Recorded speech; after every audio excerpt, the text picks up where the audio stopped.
시국에 대한 개혁신당의 입장을 말씀드리겠습니다. 존경하는 국민의힘 의원 여러분, 마음이 무겁지 않으십니까? 매일 반복되는 혼란 속에서 국민들의 실망과 분노를 마주할 때 정치인으로서 느끼는 무력감과 고뇌가 없을 리 없습니다. 그러나 지금 우리에게는 선택의 기로가 있습니다.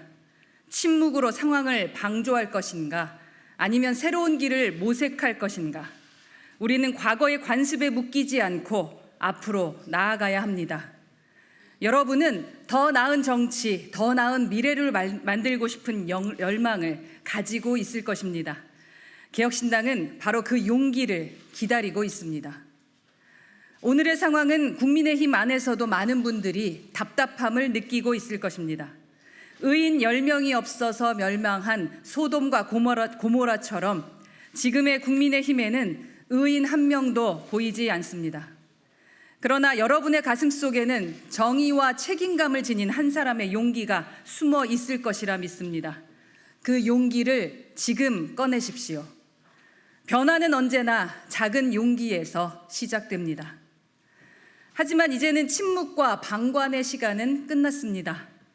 대통령이 국회 개원식에 이어 시정연설마저 총리에게 맡겼습니다. 이는 국민에 대한 무례이자 대통령으로서의 책무를 포기한 선언입니다. 국민은 더 이상 이런 무책임한 태도를 용납하지 않을 것입니다. 오늘 개혁신당은 다음의 요구를 분명히 합니다. 첫째, 내각 총사퇴를 촉구합니다. 현재 내각은 대통령의 방패막이 역할에 그치고 있습니다. 이는 국민의 신뢰를 배신하는 행위입니다. 내각이 전면 사퇴하여 국정 쇄신의 단호한 의지를 보이십시오. 둘째, 대통령은 직접 사과해야 합니다. 대통령은 숨지 말고 진실을 국민 앞에서 밝혀야 합니다. 더 이상 대변인이나 관계자를 통한 해명으로 국민의 인내심을 시험하지 마십시오. 셋째, 김건희 여사 특검을 즉각 실시하십시오. 김 여사의 대외 활동 중단은 문제를 해결하지 못합니다. 국민은 진실을 원합니다.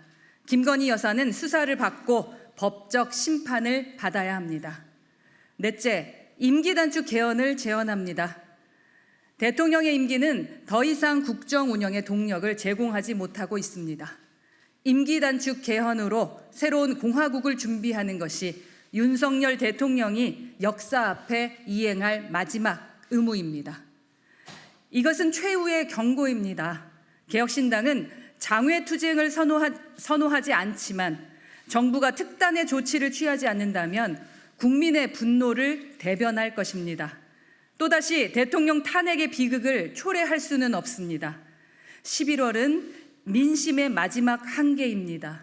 내각 총사퇴, 대통령 사과, 김건희 특검, 임기 단축 개헌은 국민이 요구하는 최소한의 조건입니다.